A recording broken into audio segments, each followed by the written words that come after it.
तो मित्रों नमस्कार, मैं संजय प्रजापति आप सभी का आपके सोशल चैनल एनजीओ KMBS और आध्यात्मिक चैनल नमस्तेस्तु.in पे स्वागत करता हूं।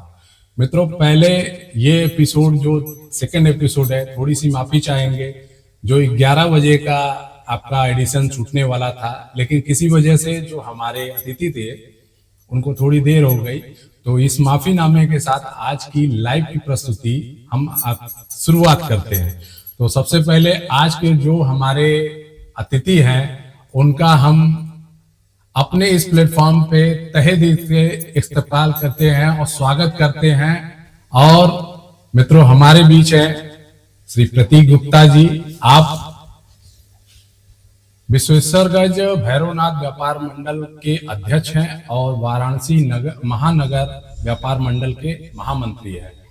तो सबसे पहले जैसा कि चैनल का एक फोरम होता है कि हमारे अतिथि आते हैं तो उनका पहले स्वागत होना चाहिए। तो स्वागत जैसा कि ये अंग वस्त्रम से हम प्रतीक गुप्ता जी का स्वागत करते हैं। प्रतीक भैया आपका बहुत बहुत धन्यवाद जो हमारे दर्शकों के साथ आज आप लाइव जुड़ रहे हैं। और ये एक अनोखा वाराणसी का प्लेटफॉर्म है जो लाइव आपसे बात कराता है। वो काशी की जो स्वच्छता और स्वस्थता के लिए एक जन समस्याएं उभरी है उसकी लाइव हम बात करते हैं। तो सबसे पहले तो मैं आपको भी और अपने दर्शकों को भी अवगत करा देना चाहता हूं कि ये लाइव सेशन है। आप कमेंट हमें कर सकते हैं लाइव में। और जैसा कि प्रतीक भैया हैं, प्रतीक भैया जुड़े हुए हैं, लाइव है। तो व्यापारी अगर हैं या काशी के कुछ लोग हैं जो इनसे सवाल जवाब करना चाहते हैं तो वो हमारे कमेंट सेक्शन जो चैट चल रहा है, लाइव चैट चल रहा है, उसमें आप करें। वो लास्ट में हम जो 5 प्रश्न होंगे उसके जवाब प्रतीक भैया से जानना चाहेंगे। तो आइए मित्रों, चूंकि लेट बहुत हो चुका है इसलिए हम इसको आज की कड़ी को हम शुरुआत करते हैं। तो लेके चलते हैं प्रतीक भैया के पास और प्रतीक भैया से जानते हैं। और प्रतीक भैया खुद ही अपना परिचय बताएं तो बहुत अच्छा रहेगा।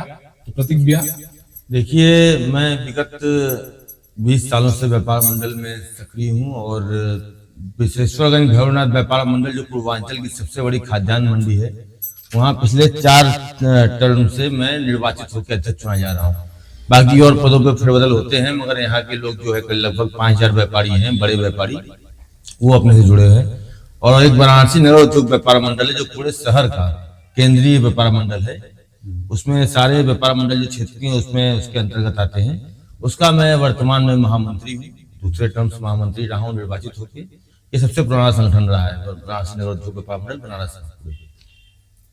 अच्छा, जो प्रतीक भैया जैसे कि ज्यादातर हम डेली देखते हैं कुछ न कुछ व्यापारी को लेकर जन समस्याएं होती है।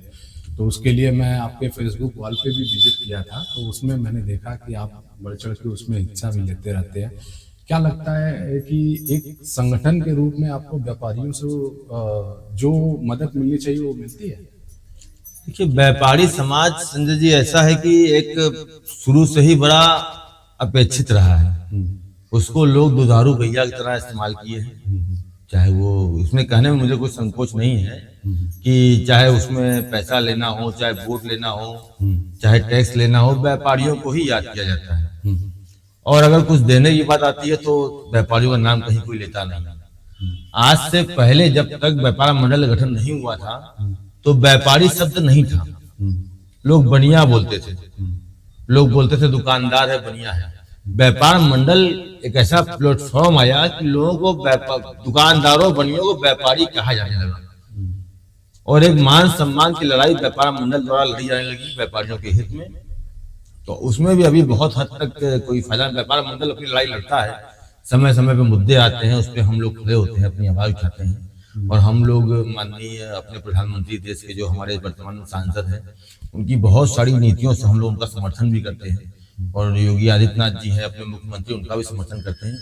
लेकिन कुछ कुछ ऐसी चीजें होती हैं जो क्षेत्रीय स्तर पे, प्रदेश स्तर पे, जो शायद हमारे मुख्यमंत्री प्रधानमंत्री नजर नहीं जा पाती होगी, तो उसमें हम लोग को उनको अवगत कराना पड़ता है आंदोलन के माध्यम से भी, प्रेस के माध्यम से, आपके माध्यम से, कि ये ऐसी चीजें हैं जो उस पर ध्यान दिया जाए। क्योंकि व्यापारी अगर आपको रेवेन्यू टैक्स देता है और देश के हित में सबसे बड़ा टैक्स है। अगर टैक्स दे रहा है तो देश में हित में इससे बड़ा कुछ नहीं। रेवेन्यू आएगा तभी देश का कल्याण होगा। और अगर उसमें अगर अपेक्षित रहेगा व्यापारी, हाँ यह है कि उत्तर प्रदेश में बहुत सी परिस्थितियां बदली हैं और आशा उम्मीद यही है कि आगे भी अच्छा ही होगा। तो प्रतीक भैया, जैसा कि आज आप हमारे दर्शकों से रूबरू हुए, कुछ हम आपके जीवन से कुछ ऐसे रोचक वाकया जानना चाहेंगे जो आज तक बहुत कम ही लोग को पता होगा। तो कुछ हमारे दर्शकों को ऐसा बताया कि प्रतीक भैया जो आप जुड़े हैं आज हमारे दर्शकों के साथ, तो कुछ ऐसा वाकया बताइए जो कुछ भी हो सकता है। देखिए, किसी विशेष व्यक्ति से मिलना हो सकता है जो आप सोचे ना हो, उस व्यक्ति से मिल गए हो, या कुछ भी ऐसा हो जो। हाँ बिल्कुल, आपने सही कहा। कुछ घटनाएं, घटनाक्रम जैसे अध्यक्ष बनने के बाद या संगठन में आने के बाद कुछ चीजें हुई। जब मैं शुरू में आया तो सबसे कम उम्र का व्यापार मंडल अध्यक्ष मुझे लोग जानते हैं इस बारे में कि, और मेरी पहचान आंदोलन के रूप में ही शुरू से हुई है। क्या उम्र थी? मेरी उम्र उस समय लगभग 28-27 साल और लगभग 27 से 26 साल मान लीजिए, वही 26-27 साल लगभग थी। तो उस समय मुझे चुन के लाया गया और लोगों ने कहा कि नहीं, आपको अध्यक्ष पद पे रहना है, सबकी इच्छा है। उसके बाद 2-3 साल बाद घटनाक्रम हुआ, पूरे बनारस में चौड़ीकरण का मुद्दा चला। लगा कि पूरे बनारस को तोड़ के चौड़ा कर दिया जाएगा। उस समय हमारे यहाँ एक बहुत प्रभावशाली जिलाधिकारी हुआ करते थे, माननीय प्रांजल यादव जी। उनका पूरे शहर में बहुत दबदबा था। उनको लोग कहते थे कि पूर्व मुख्यमंत्री मुलायम सिंह जी के दामाद हैं, तो कोई कुछ संबोधन करता था। मतलब जहां उनका काफिला चला जाता था तो वहां पे चाहे किसी दल का नेता हो, कोई पार्टी का नेता हो, किसी की हिम्मत नहीं होती थी उनसे बात कर ले। तो पूरे बनारस में आज उन्हीं की, ये ठीक भी कुछ माना जाएगा कुछ हद तक, कि बहुत सारी सड़कें जो सकड़ी थी उन्होंने तोड़ के चौड़ी कर दी। बनारस में से बहुत सारे मार्ग थे, रथ यात्रा मार्ग हो गया, नरिया मार्ग हो गया, DLW मार्ग हो गया, आशापुर मार्ग हो गया, लहरतारा मार्ग हो गया। बहुत से मार्ग ऐसे हैं जिन्होंने प्रांजल यादव ने ही, आज भोजूवीर मार्ग हो गया, उन्होंने 50-50 फुट रोड चौड़ी कर दी तोड़। उसमें अतिक्रमण भी हुआ, जो भी हुआ उन्होंने तोड़ा, इसका श्रेय उनको जाता है। एक दिन की बात क्या है, मैं अपने गद्दी पे ही दुकान में बैठा था, वहां पे दोपहर में 2 बजे कुछ मीडिया कर्मचारी आए, उन्होंने तोड़फोड़ का निशान लगाना शुरू कर दिया 40 फुट का। हमारे यहाँ विशेषरगंज मंडी आप देख रहे हैं, कितनी बड़ी मंडी है पूर्वांचल की, सबसे बड़ी खाद्यान्न मंडी है, बल्कि आधा बिहार तक हमारी मंडी से कवर होता है। उन्होंने 40 फुट दोपहर में 2 बजे निशान लगवाया अपने कर्मचारियों से। कर्मचारियों से पूछने पे ये हुआ कि नहीं, अरे ये निशान तो डीएम साहब, जिलाधिकारी साहब बोले हैं, उनके कहने पे ही। और जिलाधिकारी साहब किसी से बात करते नहीं थे बनारस में जी। उनका स्पष्ट, आप उनसे मिलना हो तो आप मतलब जैसे भगवान से मिलने जा रहा हो आदमी, उस तरह अपने आप को बनाए थे। बल्कि उनको यहाँ लोगों ने रावण की संगी वो दे दी थी, श्रेणी दे दी थी। तो खैर वो अपना लोगों का आउटलुक है। तो हम लोगों ने बात करने का प्रयास किया डीएम साहब से कि भाई आप एक बार हम लोग से बात तो कर लीजिए कि भाई आप क्यों तोड़ रहे हैं, इतनी बड़ी खाद्यान्न सामग्रियों की मंडी है, अगर टूट जाएगी तो क्या बचेगा। सही बात। और 40 फुट अगर आप तोड़ देते हैं, भाई बनारस में क्या पूरे हिंदुस्तान में ऐसी कोई मंडी नहीं है जहां जाम ना लगता हो, और जहां जाम ना लगे वो फिर मंडी नहीं है, ये मेरा मानना है। सही बात। भाई मंडी है, मंडी का मतलब क्या हुआ, तमाम व्यापारी आ रहे हैं, बाहर से जो सामान लेने आ रहे हैं। इनका कोई जवाब आया नहीं। शाम को 7:30-8 बजे तक मेरे पास यहाँ के अधिकारियों का फोन आया, कुछ बीडीए के अधिकारियों का, कि भाई साहब आपके मार्केट के लिए जो है यहाँ पूरी तैयारियां हो चुकी हैं, लाओ लश्कर के साथ पूरी टीम निकलने वाली है, और लगभग 10 बजे आपके यहाँ कार्रवाई होनी है और पूरा मार्केट आपका ध्वस्त हो जाएगा। तो हमने कहा कि अरे ऐसा तो कुछ भाई किसी को नोटिस नहीं आया, ये कौन सा भाई तानाशाही समाजवादी पार्टी की सरकार में इस तरह हो रहा है, ऐसा होना नहीं चाहिए।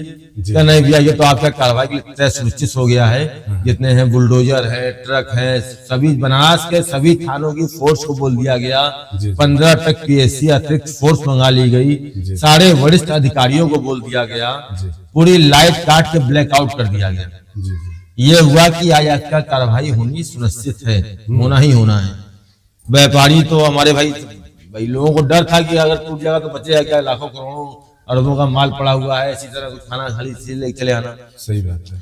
उस समय हमारे यहाँ, क्यों आपके बनारस में एक बात हमेशा रहा है कि भारतीय जनता पार्टी के ही जनप्रतिनिधि ज्यादातर इसमें चुन के आते हैं, विधानसभा में भी और लोकसभा में भी और मेयर पद पे भी। तो अपने लोगों से बात किया गया, हमने प्रयास किया सभी नेताओं से, बल्कि यहाँ पे 3-3, 4-4 मंत्री, दर्जा प्राप्त मंत्री थे समाजवादी पार्टी के। जी जी। तो लोकल होने की वजह से सबसे मेरी बातचीत होती है, संबंध मेरा सबसे बातचीत, ऐसा नहीं है कि मैं भारतीय जनता पार्टी का समर्थन करता हूं तो मेरे और दलों से बातचीत नहीं है। जी जी। सारे लोग, सारे कार्यकर्ता सब मेरा सम्मान करते हैं, सबका मैं भी करता हूं। तो मैंने सबसे बात करने का प्रयास किया, सबसे मेरी बात भी हुई। यहाँ कांग्रेस के बड़े लीडर थे, पूर्व सांसद थे, यहाँ के खुद वर्तमान जो भारतीय जनता पार्टी सांसद थे उनसे मेरी बात हुई, मुरली मनोहर जोशी जी से। उन्होंने कहा, सांसद थे जी, उन्होंने कहा कि मैं दिल्ली में हूँ और मेरे जनप्रतिनिधि हैं, मैं उनको बोल देता हूँ कि आप यहाँ पहुंचेंगे। यहाँ के विधायक थे, उनसे बात हुई, सारे लोगों से बात हुई। यहाँ पूर्व विधायक श्याम चौधरी थे, अब बेचारे नहीं है, उन्होंने तो स्पष्ट कर दिया, कह रहे अब नहीं बोलना चाहिए, हम लोग के बड़े पूजनीय आदरणीय थे, बहुत मानते थे हमको। उन्होंने कहा कि अरे वो तो डंडा से बात करता है, प्रज्ञा तो तोड़ेगा जरूर। हमने यहाँ पे भारतीय जनता पार्टी के विधायक अपने रविंद्र जायसवाल जी से उनको फोन किया, उन्होंने भी कहा कि प्रतीक जी देखिए दूसरा क्षेत्र पड़ता है, मैं वहां मत बुलाइए मुझे। देखिए मैं इसलिए बता रहा हूँ कि जो सत्य है, अगर ये बात वो सुन भी रहे होंगे या कोई बात होगी भी तो वे बात को मानेंगे वो। उन्होंने कहा कि प्रतीक जी वो दादा का क्षेत्र है, मुझे वहां मत बुलाइए। देखिए मैंने यहाँ मनोज यादव चंडी थे, यहाँ पे नेता थे और मंत्री भी थे समाजवादी पार्टी के, जी। उनको फोन किया तो उन्होंने कहा कि अरे प्रतीक जी कैसे तोड़ देंगे प्रांजल यादव, इतनी बड़ी मंडी है, आप नहीं जुटेगी। उसके बाद मैंने यहाँ पे सुरेंद्र पटेल जी थे, बहुत बड़े नेता हैं समाजवादी पार्टी के, मंत्री भी थे, उनको मैंने फोन किया, उन्होंने भी कहा कि अरे मैं अभी बात करता हूँ, प्रतीक जी आप चिंता मत करिए, विशेषरगंज मंडी कोई छोटी मोटी मंडी नहीं है कि किसी अधिकारी, जिला अधिकारी के कहने पे टूट जाएगी। ये घटनाक्रम 8 से 9 बजे के बीच का है। मैंने सभी को फोन किया।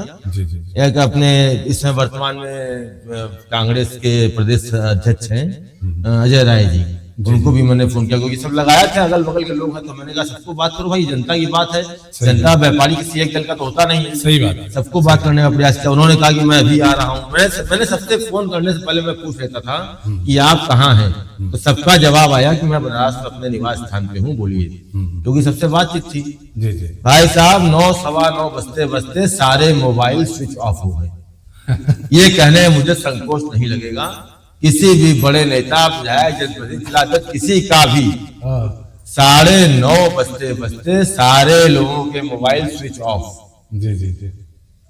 मुझे लगा कि अब ये अपने व्यापारियों की अपनी लड़ाई है, और मैं खुल के रोड पे बाबा काल भैरव, उसके प्रमाण उससे अधिक तो मैं कुछ नहीं बोल सकता। सही बात। उसी चौराहे पे कम से कम 20,000 की संख्या में मेरे साथ व्यापारी थे, और मैंने सबको कहा था कि आप लोग शांत रहिए, या कोई बोलेगा नहीं। जी। बात सिर्फ आपका जो अध्यक्ष है वो करेगा, और आप लोग को शांत से रहना है। हाँ, तैयारी पूरी रहेगी। जी। अगर हमारे ऊपर कोई जबरदस्ती करेगा तो हम लड़ के मरेंगे। ये मेरी पूरी तैयारी थी, कोई तोड़ के निकल नहीं सकता वहां पे। आप जितनी फोर्स लगा लीजिए, कितना भी कर लीजिए, गलत है तो गलत है। सही बात, सही बात। प्रांजल यादव उस समय मंगला प्रसाद सिंह राहुल राज एसपी सिटी थे, मंगला प्रसाद सिंह एमपी सिंह जो है एडीएम सिटी थे। पहले वो हेलमेट लगा के आए, सब कोई जानते सबसे, तो उन्होंने कहा कि प्रतीक जी आप हट जाइए, और ऐसा ना हो कि यहाँ पे हमको बल प्रयोग करना पड़े। तो हमने कहा हम हटने के लिए चौराहे पर नहीं खड़े हैं, आप डंडा और लाठी मत दिखाइए, आप बोलिए, इतनी असलाह लेके आए हैं, इसका प्रयोग करिए ना। सही बात। जब हमारा पेट नहीं रहेगा तो हम रह करेंगे क्या? सही बात। भाई आप अपना काम करिए, हम अपना काम करेंगे। सही। उस समय वो माहौल ऐसा था कि वहां 20,000 आदमी खड़े थे, और आप एक सिक्का अगर गिरा दिए तो उसकी खनक की आवाज सुनाई दी जाए। एक शांति, 1000 शांति, कोई नहीं बोल रहा था, सिर्फ मैं बोल रहा था, और सारे लोग खड़े होकर सुन रहे थे। बाद में अपना डीएम साहब भी पीछे से आए, उसमें बड़े तेज तरार एसएसपी हुआ करते हैं, आज हम लोग के कहीं किसी जिले में होंगे, आईपीएस से अजय मिश्रा जी, वो भी साथ में थे। उन्होंने कहा कि ये कैसे हो रहा है, ये अभी आप लोग को समझ में नहीं आ रहा है। मैं आपको समझ में नहीं आ रहा है। पहली बार मैंने उस जिलाधिकारी के खिलाफ मुर्दाबाद का नारा बनारस में लगाया, प्रांजल यादव के खिलाफ। और उस समय प्रांजल यादव मेरा मुंह देख रहे थे, किसी ने पहली बार ऐसा किया है कि मेरे खिलाफ आप मेरे सामने नारा लगाया। हमने बिल्कुल लगाया है, और आपने भी पहली बार हिम्मत कर दी, तो हमारे दरवाजे पे कोई आके, यहाँ जो हम लोग चाहते हैं, बाबा काल को चाहते हैं, वो होता है। यहाँ किसी अधिकारी की मंशा नहीं चलती। और ये मंडी है, और मंडी में आधे से अधिक दुकानें सरकारी हैं। अगर सरकार अवैध बनाई है तो सरकार अवैध तोड़वा नहीं सकती है। उसमें ज्यादातर तो 60% आपके नगर निगम, 60% नहीं कहा जाएगा। 5,000 दुकानों में 300 दुकानें खाली नगर निगम। अच्छा, 300 दुकान, तो उसको नहीं कुछ। एक बात जा रहा है, रोड की दुकानें हैं, और कोई भी हो टैक्स दे रहा है आदमी। आज के 300 साल पुरानी मंडी है। सही बात। प्रांजल यादव वहां से बोले कि आज मेरा रिकॉर्ड प्रतीक जी खराब हो जाएगा, आप लोग अगर मैं कुछ हमको करिए, हम आपको मना नहीं करेंगे, मगर जो हमको करना फिर हम भी करेंगे। सही बात। वहां से वो बैकफुट पे हुए। अगले दिन सभी अखबारों में खबर थी कि बनारस से जिलाधिकारी बैकफुट पे। अगले दिन प्रांजल यादव फिर दोबारा आए हमारे मार्केट में। बाकी उन्होंने सौहार्दपूर्ण वार्ता की, कहीं क्या चाहते हैं क्या नहीं, हमको कुछ नहीं, हमारे मार्केट को छोड़ के आप जो कहिए हम करेंगे। तोड़ना है, शुद्ध करना है, स्वच्छ करना है, कहाँ अतिक्रमण, कहाँ गलती बताइए हमको ना। सही बात है। आपको परेशान होने की आवश्यकता नहीं है। तो ये चीजें यादगार थी, और बहुत सारे ऐसे आंदोलन हैं जो यादगार हैं, बताने में लगेंगे तो बहुत समय बीत जाएगा। और आप लोग जानते, क्योंकि आप लोग अगर बनारस में चीजों को देखते हैं तो आप लोग सुने भी होंगे, जानते भी होंगे। जी जी बिल्कुल बिल्कुल, क्योंकि मैंने इसीलिए आपसे उस चीज को पूछा है कि कुछ चीजें ऐसी हैं जो हमारे दर्शकों को, कुछ लोगों को नहीं पता होगा कि आप व्यापारी, अगर आपको व्यापारी नेता कहा जाता है तो क्या आपने कुछ किया है, कैसे ही व्यापारी नेता। तो आज आपने सक्षम प्रमाण दे दिया है सारे लोगों को कि जब एक जिलाधिकारी, मतलब जिलाधिकारी, आप देखिए कि जिले का सर्वे सर्वा जो अधिकारी होता है वो कुछ भी कर सकता है, और उससे इन्होंने फाइट की थी प्रतीक भैया ने। प्रतीक भैया, आपके फेसबुक वॉल पे मैंने विजिट किया था, तो उसमें एक चीज मुझे दिखी है, तो कृपया बताएंगे उसके बारे में कि 389 आप लिख रहे हैं, तो क्या मंशा है? देखिए, मंशा स्पष्ट है, जो आप पूछना चाह रहे हैं आप समझ रहे हैं, और अच्छी बात है।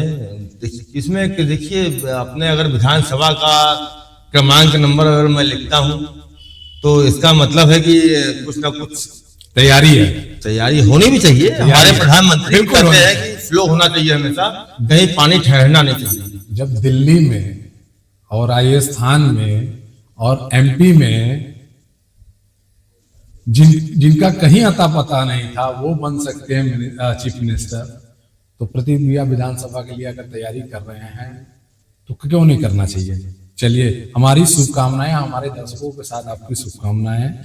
फेसबुक वॉल पे आपने एक चीज का और उल्लेख किया हुआ है, वहां पे जो कूड़ा घर हटाने व यूरिनल बनाने की अपील की है नगर निगम से, तो क्या वो आज तक पूरा हो पाई है प्रतीक भैया? देखिए, हमारा मार्केट जो है जी, ये मंडी समिति के अधीन भी आता है और नगर निगम के अधीन भी आता है। जी जी जी। और गवर्नमेंट को रेवेन्यू जाता ही है करोड़ों का। जी।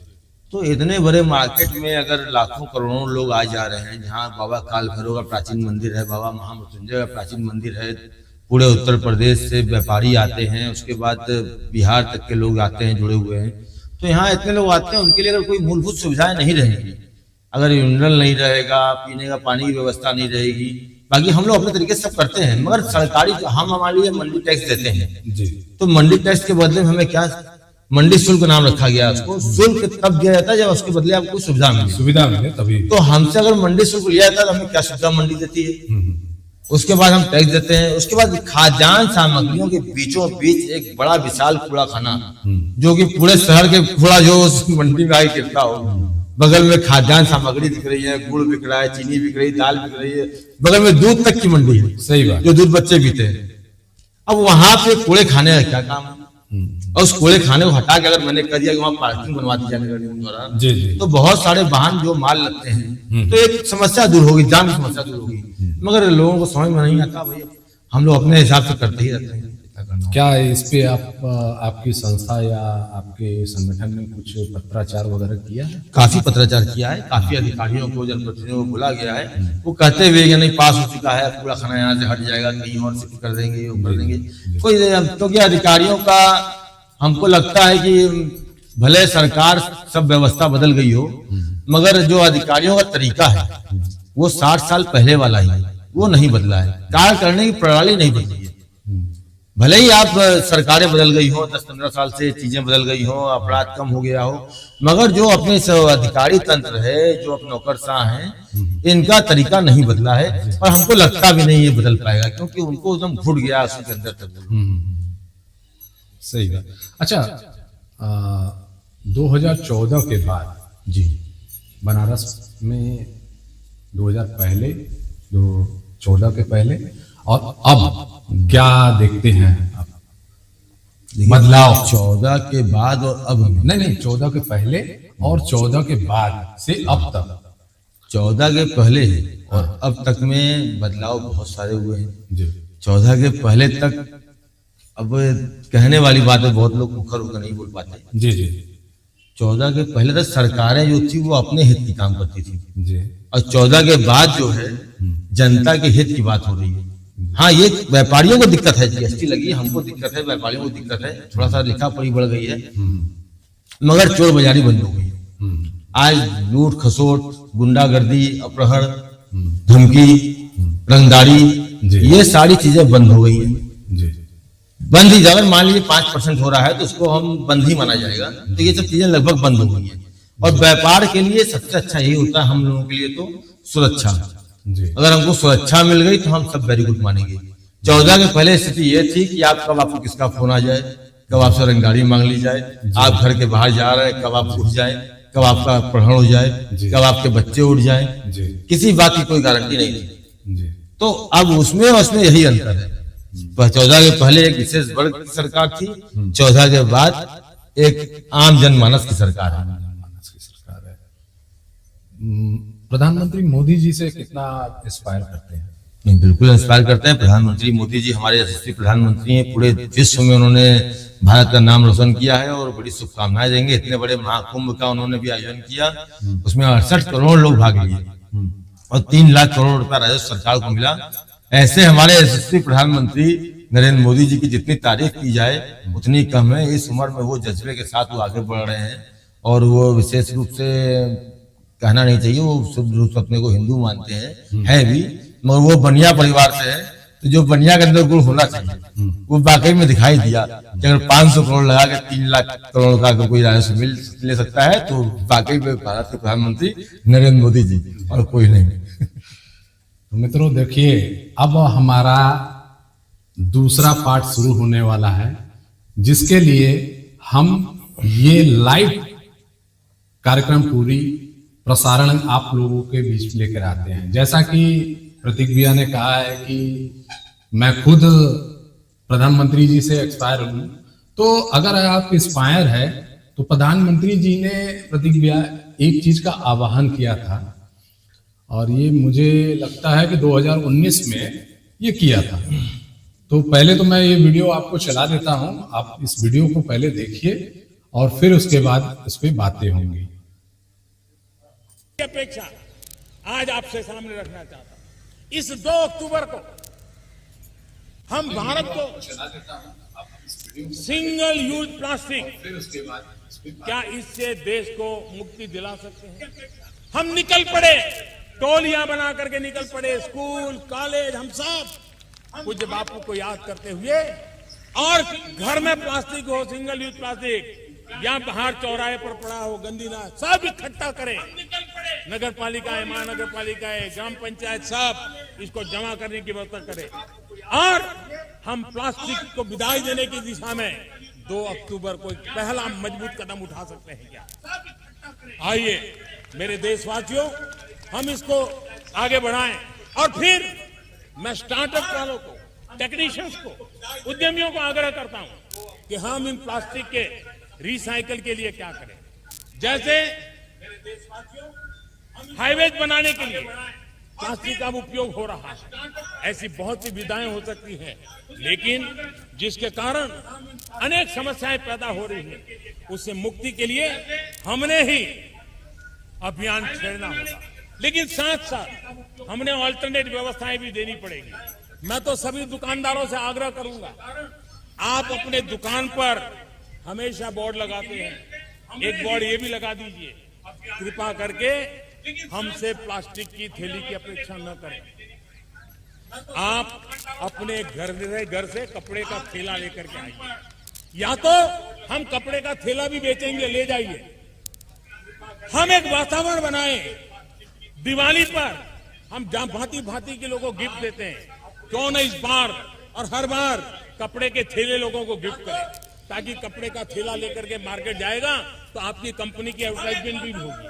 आप सिर्फ डायरी देते हैं तो शायद कुछ नहीं होता है, कैलेंडर देते हैं तो कुछ नहीं होता है, थैला देंगे तो जहां जाएगा थैले के आपकी एडवर्टाइजिंग भी करता रहेगा।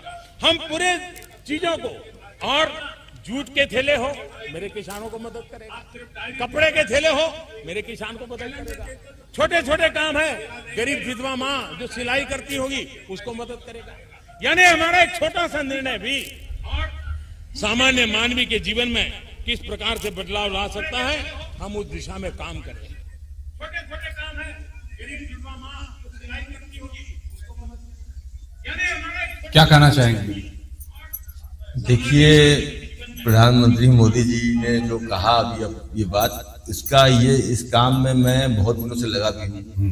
एक एनजीओ के माध्यम से हमारे एक उद्यमी हैं पंकज अग्रवाल जी, उनको मैंने लगाया हुआ है। वो door to door plastic collect करने का काम करते हैं एनजीओ के माध्यम से। बैग दे के अपनी प्लास्टिक जितने कहते हैं फेंकिए, मतलब इसको आप कलेक्ट करके हमको दीजिए और उसको हम जो अपने जिस भी व्यवस्था में नष्ट करना होगा उसको करते हैं। तो ये सिंगल यूज प्लास्टिक का ठीक बोल रहे हैं मोदी जी, मगर इसमें एक बहुत बड़ी समस्या ये आ रही है कि मान लीजिए दुकानदारों को मोदी जी ने बोला दुकानदार बंद कर दिए, ठीक है, दुकानदार लगभग बंद कर भी दिए हैं, नहीं करते।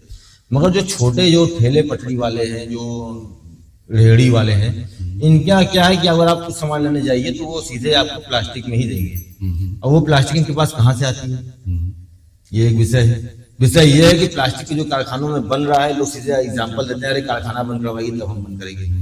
तो इसमें भी एक विषय है कि अगर जो जहाँ बन रही है तो वहां भी उनको कह दिया जाए कि अगर आप ये बना के कहाँ बेचेंगे। जैसे बहुत से प्रदेशों में आज मान लीजिए शराब बंद है और शराब बिक भी रही है वहां पे, तो अनर्गल तो है ना, लोग कहेंगे अरे बंद नहीं जाते वहां, तो ये एग्जाम्पल लोग देना बंद कर रहे हैं। तो जो चीज बंद है उसको पूरी तरह से बंद कर दें, न बने न बिके न मार्केट में आए। मेरा एक और ये अनुरोध है मोदी जी से कि जो इस तरह की चीजें बार बार लोग कहते हैं कि अरे बन रहा है तो हम लोग क्यों नहीं मंगाएं। जीएसटी देके मैं बहुत साल पहले आपने जिस समय बंद हुआ था उस समय मैंने खुद व्यापारियों के यहाँ पैरवी की थी, क्योंकि करोड़ों अरबों रुपए का माल बनास में दम पड़ा हुआ था प्लास्टिक, और वो सबों के ऊपर छापेमारी हो गई। तो हमने आके बोला अधिकारियों से भाई अगर ये टैक्स देके जीएसटी देके अगर लेके आए हैं हम लोग तो इसको क्या करें, या तो गंगा जी में बहा दें या तो वापस करें। वापस करने का आप समय दीजिए, फिर हम लोग वापस कर सकते हैं जहाँ से मिल से मंगाया गया है, क्योंकि अभी आपका आदेश आया है, सुप्रीम कोर्ट हाई कोर्ट की गाइडलाइन आई है, और उसके पहले तो हर जगह प्लास्टिक को जोड़ी थी। तो उन्होंने हमारे कहने पे 6 महीने का टाइम दे दिया कि आप जैसे चाहे वैसे इसको नष्ट कर दीजिए, वापस कर दीजिए। तो चीजें नहीं, सहयोग मिलता रहता है। कहने का मतलब है कि इसको बड़े लेवल पे एक अभियान चला, जैसे हम चल रहे हैं, अभी हमने एक अभियान चलाया कि 2 बैग दे रहे हैं लोगों को कि एक अपनी प्लास्टिक निकाल के रखिए, आप उसको भर के मेरा व्यक्ति जाएगा, उस प्लास्टिक को ले आएगा, आपको रोड पर नहीं फेंकना है। और उसका जो आपको जो दाम, उसका हम एक मूल्य भी निर्धारित कर दिए हैं कि उसको लगे, वो उसको एक तो बैग मिल रहा है, उसको एक लालच भी रहेगा, हाँ कुछ पैसा हमको मिल रहा है, तो एक उसका मूल्य भी निर्धारित कर दिए, और उसमें कुछ लोगों को रोजगार भी मिल रहा है। बड़ी अच्छी बात यह है। तो हम लोग काम कर ही रहे हैं, हम चाहते भी हैं प्लास्टिक बंद हो जाए, सिंगल यूज जो बोल रहे हैं मोदी जी वही चले, क्योंकि पर्यावरण से ही स्वास्थ्य है, और स्वास्थ्य रहेगा तो सब कुछ रहेगा। आइए अब हम लोग पहली स्लाइड पे चलते हैं। सांस के अंदर जाने वाले प्लास्टिक के कण शरीर में कहाँ पहुंचते हैं, किस तरह की हो सकती है समस्याएं, ये हमारे चैनल पे आप देखेंगे प्रतिक्रिया, तो इस पे आपको पूरा ये शोध मिलेगा। ये जो भी है, कोई अखबार या कोई चैनल इसको लिखित रूप में दे रहा है कि कहाँ कहाँ ये पहुंच सकते हैं, ये आप इसके बारे में क्या करेंगे? देखिए, प्लास्टिक का जो है वो तो सीधे सीधे कैंसर होता है उसके कारण। अब कैंसर से बड़ी कोई बीमारी तो हमको लगता है कि नहीं है हिंदुस्तान में। कोरोना से भी खतरनाक कैंसर रहा है, तो सच बात है। और प्लास्टिक का यूज तो ना ही हो तो बढ़िया है, जो नुकसानदेह है। और हम खुद अपील करेंगे लोगों से कि जो सिंगल यूज प्लास्टिक है उसके बारे में पता करें, जरूरत हो तो हमारा फोन नंबर है, अभी आपके सामने जब मैं आपका टीजर डालने गया था तो आपको मैंने एक बायोप्लास्टिक पॉलिथीन दिखाया था। तो आप ये बताइए, जो बायो पॉलिथीन है, जब इसका अल्टरनेट आ चुका है तो व्यापारी, चूंकि आप देखिए व्यापारी नेता है, तो अगर हम बात करेंगे तो व्यापारी के हित के लिए ही बात कर रहे हैं ना। आप अगर कानून में जाएंगे तो कानून में जेल तक का प्रावधान है। अभी हम आपको दिखाएंगे उसको, ठीक है। तो हम अगर आज ये चर्चा कर रहे हैं तो उन व्यापारी को बचाने के लिए ही तो चर्चा कर रहे हैं कि भाई साहब आपका अल्टरनेट आ चुका, आप पॉलिथीन क्यों बच रहे हो, बायो को बेचो। जो प्रॉफिट उसमें है वही प्रॉफिट हमारे ख्याल से उसमें हो तो सकता है। इसमें बायो वाले जो है, जो उसके मैन्युफैक्चरर हैं, जी। इसमें कमी उनकी है कि वो या तो अपने प्रचार का सामग्रियों का प्रचार नहीं कर पा रहे हैं कायदे से, या तो फिर बड़े व्यापारी जो है उसे टच नहीं हो पा रहे हैं। अगर वो कायदे से आके बोले, हमारे मार्केट में भी सैकड़ों ऐसे बड़े व्यापारी हैं जो प्लास्टिक का काम बेचने का काम करते हैं, तो प्लास्टिक के सामानों का बेचने का काम करते हैं, तो वो टच करें। जो मैन्युफैक्चरर हैं, जो बड़ी कंपनियां हैं, वो या तो इस भ्रम में होंगी कि बैठे बैठे मेरा माल बिक रहा है तो हमें कोई दिक्कत नहीं है। वो अगर चाहते हैं थोड़ा मार्केट में उतर के आए, थोड़ा सा लोगों में जन जागरण करें, बाकी तो हम लोग ही हैं। अगर एक कदम आगे बढ़ाएंगे 100 कदम आगे हम लोग बढ़ाएंगे, उनका भी काम आगे बढ़ेगा और सबके जो है स्वास्थ्य की रक्षा भी होगी। ठीक है, ये दूसरा है चिंताजनक। मनुष्य के शरीर में हर हफ्ते चले जाते हैं 5 ग्राम प्लास्टिक के कण। अब आप समझिए, हम लोग देसी घी नहीं खा रहे हैं, प्लास्टिक खा रहे हैं। क्या कहेंगे? नहीं, बिल्कुल। देखिए, आज का जो परिवेश है, आज का जो वातावरण है, उसमें क्या क्या शरीर में चला जाता है। जो प्लास्टिक के कण तो मान लीजिए, क्योंकि ये किसी जगह निकल गया, इसलिए तो इतना प्रदूषण है, इतना कुछ हवा में है इस समय कि हम लोग जहर तो सांस में जा रहा है हम लोग। तो जो आप वातावरण जो आपको शुद्ध मिल जाए वही अपना मानिए, बाकी तो सब जो प्रभु की कृपा से चल रहा है सब। अब जो कल की अवतारण होने वाला, उसके बाद सब कुछ सही होगा, बाकी सब प्रभाव कुछ। आइए तीसरे पे चलते हैं। प्लास्टिक इन मिनरल वाटर, पानी नहीं जहर पी रहे हैं हम। 1 लीटर बोतल बंद पानी में 2.4 लाख प्लास्टिक के टुकड़े हैं। अब बताइए, बिल्कुल ये शोध कर रहा है, ये आज तक के हवाले से मैं ये खबर आपको रूबरू करा रहा हूं, प्रतिक्रिया। तो कहीं ना कहीं हम एक बहुत बड़े जंजाल में पड़ चुके हैं, और इससे अगर नहीं निकले, ये पीढ़ी नहीं निकली, तो आप जानिएगा कि ये तो यहाँ तक, एक शोध तो यहाँ तक आ चुका है कि नपुंसक लोग हो रहे हैं प्लास्टिक के। और आज जो पर्दे गिर जा रहे हैं, जिसको हार्ट अटैक का नाम दिया जा रहा है, वो कहीं ना कहीं प्लास्टिक उसका कारण है। क्या कहना चाहेंगे? देखिए, जो अभी आपने बताया कि प्लास्टिक की बोतलों में पानी पीने से तमाम तरह की बीमारियां होती है, ये सत्य है। इसीलिए पुरानी पद्धति में जाइए। अगर आपसे हम लोग पहले अगर कभी 25-50 साल पहले अगर रहे होंगे, तो वहां पे मटकों का और सुराही का उपयोग करते थे हम लोग घर वाले। आज जो फ्रिज प्रचलन आ गया, तो वहाँ प्लास्टिक की बोतलें रखी जाने लगी।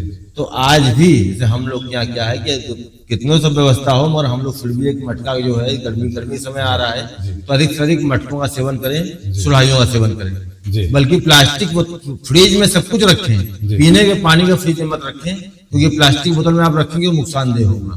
पीना है तो तांबे का बर्तन है, कांसे का बर्तन है, उसमें आप पानी पिए, तो आपके अंदर एक ऊर्जा आएगी, उसमें नए तत्व जाएंगे। उसमें प्लास्टिक की बोतल में किसी भी चीज, प्लास्टिक में ना खाना चाहिए ना पीना चाहिए। ये वाकई कैंसर का बुलावा है। अगर प्लास्टिक आप किसी भी तरह से यूज करते हैं तो वो कैंसर तो अपने आप बुलावा है। ये सत्य बात है, इसमें कोई काटने वाली बात नहीं। बीमार हो रहा इंसान, साल भर में आप निकल रहे हैं 2 प्लास्टिक के थैली। हैरान करने वाली ये स्टडी। आप हमारे चैनल पे जाइए, विजिट करिए एनजीओ KMBS पे। इस पे सारी आपको डिटेलिंग मिल जाएगी, क्या भयानक रूप ले चुका है ये स्टडी के माध्यम से मैं आपको अवगत करा रहा हूं। अब हम आते हैं जो व्यापारियों के लिए हित में बात है। देखिए, ये हम नहीं कर रहे हैं, ये शासनादेश कर रहा है, और ये अखबार जो जिसके हवाले से ये खबर है, ये कह रहा है सिंगल यूज प्लास्टिक बैन 2022 में हो चुका है। 1 लाख तक का फाइन और जेल भारी पड़ेगा प्लास्टिक से बनी इन 19 वस्तुओं का इस्तेमाल। जानिए क्या है ये। अब आपको बुलाने का एक हमारा जो एक मेन मुद्दा ये था कि कम से कम आपके द्वारा आपके जो क्षेत्रीय व्यापारी हैं उनको ये अवगत कराया जाए। भाई देखिए, मेरे ख्याल से 4 जनवरी की एक वो है, आपके यहाँ नगर निगम की छापामारी हुई, उसमें व्यापारियों ने बढ़ चढ़ के उसका विरोध किया। वही बात आई जो आप कह रहे हैं कि फैक्ट्री को बंद कराया जाए। तो जैसे मैं आज इस प्लेटफॉर्म पे, आप व्यापारी नेता है, आपको बुलाया है, वैसे मैं इंडस्ट्री के जो नेता होंगे, मेरे हिसाब से शायद चौधरी जी हैं, RK चौधरी जी, जो इंडस्ट्री को पूरा देखते हैं, तो मैं उनके पास भी जाऊंगा और इस मुद्दे को लेकर जरूर उनसे बात करूंगा। तो कहीं ना कहीं ये जो रूप ले चुका है, और जो कहीं ना कहीं हमको अपने लोगों को बचाना भी है।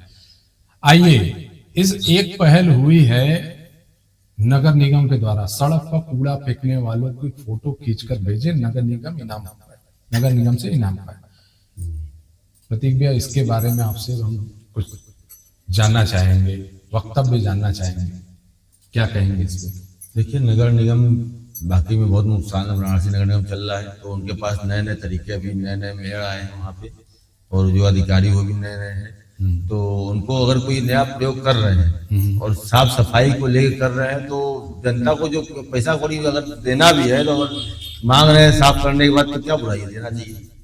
हमको नहीं लगता कि इसमें कोई खराबी है। ठीक है, कूड़ा उठा रहे हैं तो अगर रुपया 2 रुपया 10 रुपया अगर बांध देते हैं तो कोई बहुत बड़ा, सुनते हैं कि बहुत मिनिमम 150 रुपया महीना रखा हुआ, ऐसा सुनने में आता है।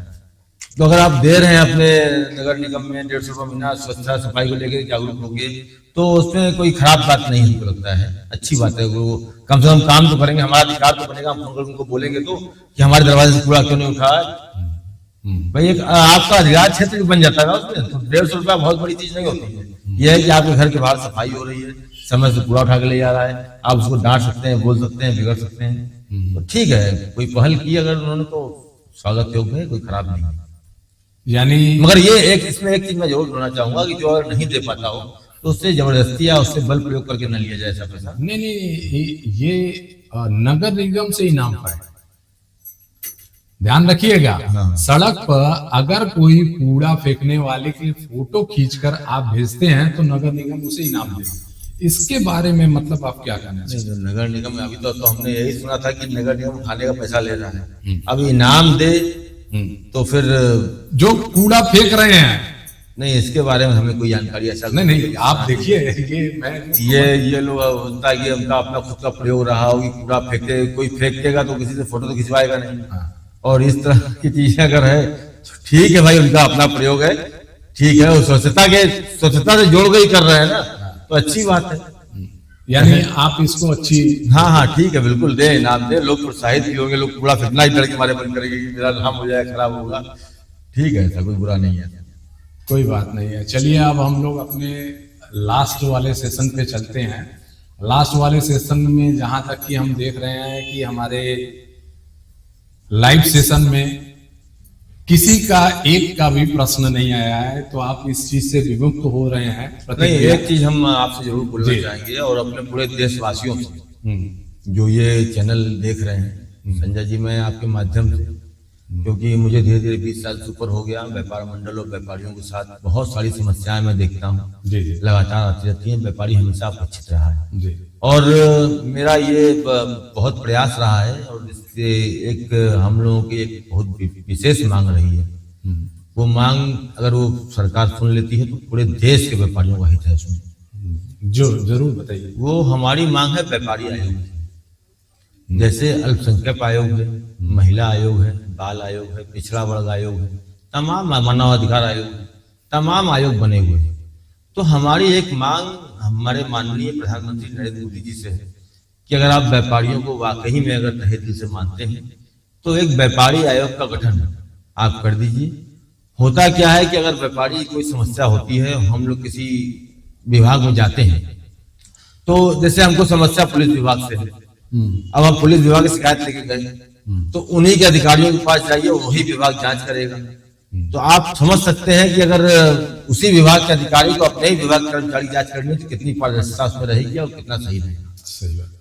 आयोग के माध्यम से क्या होगा कि कोई भी विभाग हो, अगर व्यापारी उस विभाग में जाएगा आयोग अपनी बात लेके, तो आयोग उसको अपने तरीके से, आयोग के बड़े बड़े अधिकारी होते हैं, IAS तमाम तरीके की व्यवस्थाएं होती है, रिटायर्ड जज होते हैं, और राष्ट्रीय आयोग जब बन जाएगा तो व्यापारी जो गली गली घूम के परेशान होते हैं, इनके जाना पड़ता है, तो ये समस्या कम हो जाएगी। नौकर साहब कभी नहीं चाहेंगे कि ये आयोग बने, मगर मेरा बहुत दिन से इसमें मैंने आंदोलन भी किया है। मैंने बनारस, पूरे हिंदुस्तान के जितने बड़े नेता हैं सबों को मैंने अपने हाथ से उसका एक अपना मेमोरेंडम दिया है, अपना मांग पत्र सौंपा है, सबकी मेरे पास कापी भी है। मैंने खुद जो है मेरे आंदोलन के बाद 2019 के भागलपुर की रैली में माननीय मोदी जी ने खुद अपने मुंह से कहा इस रैली के बीच में जल्द ही बनेगा राष्ट्रीय व्यापारी आयोग, उसकी भी कटिंग मेरे पास। क्या बात है। तो इतनी बड़ी चीजें हैं, अगर मोदी जी का ध्यान लगता है कहीं भटक गया, क्योंकि ये राष्ट्रीय लेवल पे लेवल पे होता, अगर राष्ट्रीय व्यापारी आयोग का गठन हो जाएगा जिस दिन, पूरे हिंदुस्तान के व्यापारियों की, मैं खाली काशी और उत्तर प्रदेश के व्यापारियों की बात नहीं कर रहा हूँ, जी जी पूरे हिंदुस्तान के व्यापारियों को किसी भी राजनेता, किसी भी अधिकारी के यहाँ चक्कर लगाने की आवश्यकता नहीं पड़ेगी। मैं खुद यहाँ बैठ के बोल रहा हूँ, उस दिन आप स्वतंत्र होकर व्यापार कर सकेंगे और अपनी बातें अपनी पोर्टल पे, अपने राष्ट्रीय व्यापारी आयोग पे खुल के रख सकेंगे और आपके संग न्याय है। प्रतीक भैया, जैसा कि ये प्लेटफॉर्म इस इनिशिएटिव पे ले रही है, कुछ इस प्लेटफॉर्म के बारे में भी कहना चाहेंगे। क्या इस प्लेटफॉर्म से लोगों को जुड़ना चाहिए कि नहीं जुड़ना चाहिए? क्योंकि ये काशी की जो मूलभूत समस्याएं हैं, आज देखा जाए तो 14 के बाद नगर निगम के कोई बजट में देखा जाए तो कम से कम 15 से 20% का हर साल इजाफा होते चला आ रहा है। आप जैसे कह रहे हैं कि नगर निगम नुकसान में है, मैं आपको दिखा दूंगा नगर निगम फायदे में है। बिना नुकसान में आप पैसे इनाम बांट रहे हैं। अच्छा, मैं ये कह रहा हूँ कि एक आप एक ऐसे लकीर खींच रहे हो कि जहां पे लोगों को दुश्मनी एक पैदा करेगी। ये जो नगर निगम का मैंने एक आपको स्क्रिप्ट दिखाया है, आप उसकी जगह पर क्यों ना लोगों को, जैसे आप झोला बांट रहे हैं, तो भाई नगर निगम में एक लोगों को डस्टबिन दे प्रॉपर वे में कि आप इसमें केवल पॉलिथीन डालिए। देखिए, सबसे बड़ी दिक्कत क्या होती है, जो कचरा हम लोग जो फेंकते हैं तो उसमें सेग्रीगेशन जो होती है, जो बिनना जिसको कहते हैं, वो बड़ा दिक्कत होती है। ठीक बात है। ठीक उसी वजह से रिसाइकल में दिक्कतें आती है। तो हम अगर वही कचरा अगर घर पे ही रिसाइकल करने की व्यवस्था नगर निगम हमारे कर दे तो कितना बढ़िया रहेगा।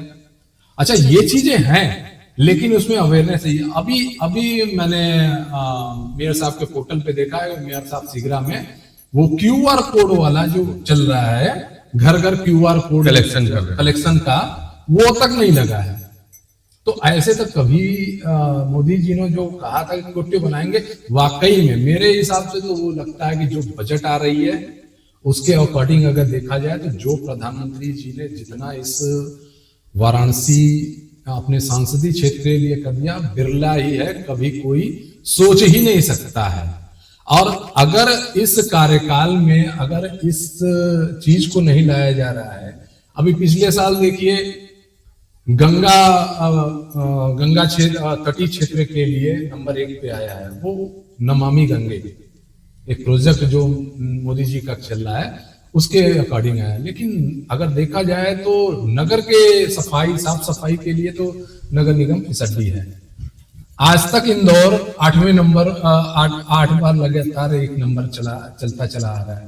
तो उसमें कहाँ कोई चूक हो रही है? क्या हमारे सांसद से चूक हो रही है? बताइए। सांसद हमारा तो दे ही रहा है पूरा फंड जो हमारे संसदीय क्षेत्र के लिए चाहिए। कभी हम लोगों ने सोचा नहीं था कि रोपवे तक आ गया। अब बताइए, अब क्या कहेंगे? देखिए, नगर निगम की बात है, मैं आपकी बात से बिल्कुल सहमत हूँ जो आप बोल रहे हैं। आपने जो, क्योंकि जनता का व्यू आपके पास आता तो आप बोल रहे हैं। नगर निगम में आज से 12 साल पहले तक की जो घटनाएं हैं, 12 बहुत दूर नहीं जाएंगे हम। नगर निगम में बनारस की 1400 संपत्तियां ऐसी हैं जो नगर निगम के अधीन है, जिसके केयर टेकर नगर निगम है जी। उसमें से 300 विशेषरगंज में अपने हैं, 300 मालवी मार्केट में है, नीची बाग में है, ग्रैंड पे है, सब अलग अलग छिन्न भिन्न है। तो वर्तमान में ये जितने भी अलॉटमेंट हुए हैं, ये करीब 100 साल पहले के अलॉटमेंट है। उस समय नगर निगम का गठन भी नहीं था। एक रेशियो तय हो गया कि इतना इतना पैसा लेना है इन लोगों से, एक तय हो गया कि जैसे आपके भवन इतना है इतना लेना है। उस समय भूमियों का कोई रखवाला देखने वाला नहीं था, तो किसी तरह कुछ लोगों ने इसको ले लिया अपने हाथ में, चलो भाई हम इसकी देखरेख करेंगे और हम इसमें कुछ रेवेन्यू भी देंगे। जी जी। 10 साल पहले यहाँ के मेयर ने किराया बढ़ा दिया नगर निगम का, अपने मनमाना। क्योंकि अब नगर निगम की बात है, इसलिए बता रहा हूँ कि पैसा खत्म हो गया है, शॉर्ट है। तो फिर हमने बात की अधिकारियों से, तो बोले कि नहीं, नगर निगम बहुत नुकसान में चल रहा है। अपना कुछ निकाल के दिखाया उन्होंने, कहा कि बहुत दिक्कत है, तो थोड़ा बहुत किराया बढ़ना चाहिए। हमको नहीं, ऐसे किराया नहीं बढ़ेगा, नया असेसमेंट नहीं हो सकता, क्योंकि निगम की चीजें हैं, इसमें नया सरकारी रूप से असेसमेंट कैसे करेंगे आप? भाई पहले का अलॉटमेंट है, थोड़ा बहुत अगर जो आपका नियम है 5 साल में 3% 15% जो बढ़ना है बढ़ेगा। तो ये हुआ कि उस समय रुक गया। फिर 5 साल पहले, 7 साल पहले एक दूसरी मेयर आई, मृदुला जायसवाल जी, उनके समय में यही बात हुई। उस समय फिर हम लोगों को बोलना पड़ा, क्योंकि व्यापारी नेता होने पूरे शहर की नजर हमारे ऊपर रहती है। जी फिर एक बार हमने किसी तरह बातचीत करके आंदोलन करके कैसे कैसे उसको रुकवाया गया, जी। फिर रुक गया। अब फिर अभी तीसरे मेयर साहब आए। अब आप, क्योंकि हमको लग रहा है कि वाकई में नगर निगम नुकसान में चल रहा होगा, तो ये लोगों ने बहुत मिनिमम, हमने इस बार हमने भी कहा ये व्यापारी हमारे बहुत ज्यादा नहीं चाहते हैं, तो नगर निगम को हो सकता है दिक्कत हो, नुकसान हो, तो थोड़ा बहुत बढ़ जाएगा तो इसको हम लोग व्यापारी एडजस्ट कर सकते हैं, उसमें बहुत बड़े हाथी घोड़ा बात नहीं है। जी जी। मगर ये समस्या कब तक बनी रहेगी कि हर बार हर मेयर साहब आए और हर बार किराया बढ़ाते हैं, तो इसको एक सीधा सीधा बैठ, इनके अंदर एक कमी है ना नगर निगम के। हमने क्या बोला, सरकारें बदल गई हैं, अधिकारियों का रवैया नहीं बदला है। पहले आज से 15 साल पहले अधिकारियों और व्यापारियों की एक सभा बैठती थी, मीटिंग बैठती थी, उसमें तय होता था कि कैसे क्या यातायात कैसे चलेगा, व्यापार कैसे चलेगा, क्या दिक्कतें हैं, क्या परेशानी है। वो सारी मीटिंगें अब बंद हो चुकी हैं। अब खाली यहाँ के जिला अधिकारी बैठ गए, 10 लोग 5 लोग जो उनके अपने हैं, चाय पान करने वाले, साथ में बैठ खाने पीने वाले, वो बैठ गए, वो तय हो गया आपस में, वो मान्य हो गया। पहले शहर के 20-25 जो व्यापारी, सम्मानित व्यापारी हैं, व्यापारी नेता हैं, जनप्रतिनिधि हैं, बाहरी लोगों ने खाली व्यापारियों को बैठा के एक बैठक होती थी, उसमें निर्णय लिया जाता था कि शहर की व्यवस्था, कानून क्या चल रहा है, यातायात कैसा चल रहा है, कहीं कोई दिक्कत तो नहीं है, कोई परेशानी तो नहीं है, नगर निगम में क्या कमी है, पीडीए में क्या कमी है, पीडब्ल्यूडी में क्या कमी है, सारे अधिकारी बैठते थे जी। वो सारी बैठे बाद हम लोग आपस में मंथन करते थे कि नहीं अपराध तो नहीं हो रहा है, किसी को दिक्कत, ये सारी चीजें खुल के आती थी। अब ये सब चीजें क्या हुई हैं कि 10 सालों से बिल्कुल भी बंद हो चुकी हैं, बल्कि जो थानेवार जो बैठकें होती थी व्यापारियों की, अब वो भी बिल्कुल ही बंद हो चुकी हैं। तो थानेवार भी जो वहां का सीईओ है या एसीपी है, वो बैठा के अपने 4 क्षेत्र अगल बगल के व्यापारियों को बुला के, तो एसपी सिटी और एसपी और डीएम को मिसर बंद कर दिए, तो थाने वाले क्यों करेंगे? तो इन सब चीजों की कमी है। तो आप अगर लाइन तोड़ रहे हैं तो फिर कहीं ना कहीं दिक्कत तो होगी। सही बात है। तो अगर मान लीजिए ये चैनल वो इनिशिएटिव ले अपने इस माध्यम से, देखिए चैनल का मुख्य उद्देश्य प्रतिक्रिया ये है कि हम पहले जैसे नगर निगम को हमने चिट्ठी लिखा, उस पर कोई भी चीजें उस पर मतलब बातचीत ही नहीं, कुछ भी नहीं। तो मैंने कहा कि कोई बात नहीं है, मैं एक लोगों को आप चलता हूं। जैसे आपके पहले एडिशन में तिलक राज कपूर जी आए थे, फिर उसके बाद आप आए, तो हम जो हमारा चैनल का मुख्य उद्देश्य ये है कि हम किसी ऐसे शख्स को बैठाएं अपने प्लेटफॉर्म पे जो 1500 के लिए एक देखता हो कि भाई हाँ इनको लोग फॉलो करते हो, इस तरीके से हम लोग ये लेके चल रहे हैं। अगर कभी चैनल उस मुकाम पे रही, अगर कोई बड़ा कार्यक्रम करने रहा, तो आप लोग उसमें शामिल होंगे? नहीं, हम बिल्कुल शुभकामनाएं हैं आपको और बिल्कुल शामिल होंगे। तिलक राज जी 97 ईयर ओल्ड, इतने बुजुर्ग हो गए, उनका सानिध्य हमको मिला है, बड़े बुजुर्ग हैं और हम उनकी बातों में बड़ा दम रहता है और अच्छी बात बोलते हैं हमेशा। तो ऐसे ऐसे लोग अगर आपके आ रहे हैं और हम लोग हमेशा आपको शुभकामनाएं देते हैं। कभी हम लोग रहेगा कोई मंच बनाइएगा तो जरूर याद करिएगा। हम लोग अपनी नहीं, जैसे आपने कहा ना कि भाई व्यापारी भी बैठते थे और मानिंद लोग भी बैठते थे और पूरे जो अफसर अमला था वो बैठता था। तो मैं आज तो नहीं, मतलब आने वाले दिन में, क्योंकि देखिए जो सामने जो लोग देख रहे हैं ना, वही हमारी ताकत है। बिल्कुल। और जिस दिन वो मुझे वो ताकत दे दी है ना जी, तो मैं उस प्लेटफॉर्म पे सारे लोगों को लाने की मजबूरी कर दूंगा। बिल्कुल आएंगे, बिल्कुल आएंगे। काशी की चर्चा है, काशी को हमें बढ़ाना है, तो काशी में अगर इस प्रधानमंत्री के ड्यूरेशन में नहीं हो पाया तो जिंदगी में कभी नहीं हो पाएगा। मैं तो ये लिख के दे दूंगा। नहीं, आप रखिए, लिख के दे, और सारे लोग आएंगे, जितने अधिकारी वहां बुलाएंगे सब आएंगे। बिल्कुल, उनको आना पड़ेगा। वो सामने वाले जो आप लोग देख रहे हैं ना, आप लोग ही बुलाएंगे, मेरे में वो क्षमता नहीं है। वो सामने वाले ही बुलाएंगे और सामने वाले ही मुझे पावर देंगे। तो जैसा कि मित्रों बहुत समय हो चुका है, आज का लाइव कार्यक्रम आपको कैसा लगा ये हमें कमेंट सेक्शन में जरूर आप भेजिएगा। और साथ ही साथ आपसे ये भी उम्मीद और निवेदन करता हूं कि आप अपने इस नमस्तेस्तु.in चैनल जो लाइव प्रसारण के लिए है और NGO KMBS जो काशी में स्वच्छता और स्वस्थता के लिए ही बनाई गई है। उस पर सारी जो आवाजें उठेंगी काशी को स्वच्छ बनाने के लिए ही आवाज उठेंगी। आज हमारे बीच प्रतीक भैया हैं और प्रतीक भैया ने अपना जो कीमती समय है, संडे का जो समय होता है वो जनरली लोग अपने परिवार के साथ बिताते हैं, और आपने आज लगभग 1 घंटा हमें दिया है, उसके लिए प्रतीक भैया बहुत बहुत आपका धन्यवाद है हमारे इस चैनल की तरफ से। और मित्रों, कृपया अगला जो हमारा जो एनजीओ KMBS पे है उसका एडिटेड वर्जन आएगा, वो कल आप देख सकते हैं। और साथ ही साथ लाइव सेशन में जैसा कि मुझे अभी दिख रहा है स्क्रीन पे, किसी ने कोई प्रश्न नहीं किया है, तो इससे आप प्रतीक भैया को निर्वृत्त कर रहे हैं। तो मित्रों, इसी चंद शब्दों के साथ आज का मैं ये एपिसोड आपसे समाप्त करने की अनुमति लेता हूं, और फिर मिलूंगा एक नए अतिथि के साथ, और उम्मीद है कि आप मुझे वो बल देंगे। तो जय हिंद, जय भारत। सिंगल यूज प्लास्टिक को यूज